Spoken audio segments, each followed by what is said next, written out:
사회문제 해결을 위한 행정의 적재 역할을 강조하게 되는 거죠.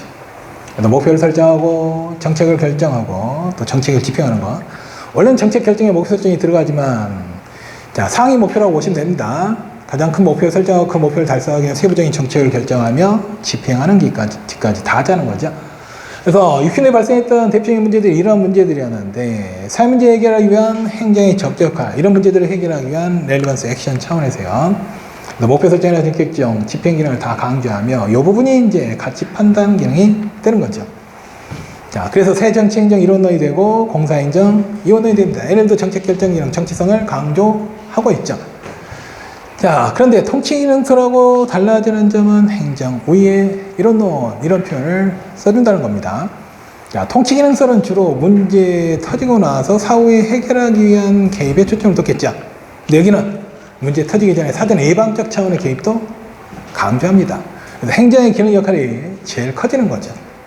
통치 기능서보다 훨씬 더 커지는 것이라서 행정 우위의 이론론이라는 표현을 쓰고, 집행이나 경영 기능 쪽하고 이상한 게 아니라 이쪽이 있기 때문에 경영과는 다르다는 공사행정 새 이원론 입장으로 보죠.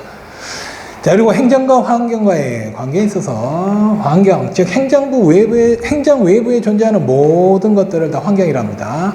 정치, 경제, 사회, 문화적 환경, 국제적 환경, 자연환경, 국민, 이게 다 환경입니다. 자, 환경에서 뭐가 문제가 발생하죠. 해결해 주세요 하고 요구가 들어오면 행정이 나서서 이 문제를 해결시키는 변화를 맡아간다 이거죠. 자, 어떤 변수가 다른 변수에 의해서 영향을 받으면 그 변수를 종속 변수라 하고요. 어떤 변수가 다른 변수에 영향을 미치게 되면 그걸 독립 변수라 하는데, 환경과 행정과의 관계에서 행정은 종속 변수이면서 독립 변수입니다. 영향을 받기도 하고 영향을 미치기도 하죠. 자, 그런데 어디에다 더 중점? 독립 변수. 즉 사회를 변화하고 바꿔 나가는 쪽에 초점을 둔다는 거죠. 그래서 행정의 사회 변동이랑 독립 변수, 여기에 초점을 두게 되고요.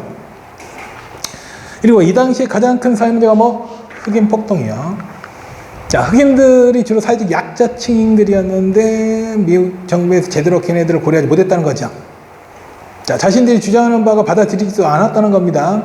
즉 사회적 약자에 대한 적극적인 배려가 없었다. 그래서 그런 약자를 위한 사회복지정책이나 이런 것들의 필요성이 주장이 되면서, 자, 신행정론에서 가장 강조했던 행정 이념이 사회적 형평성입니다.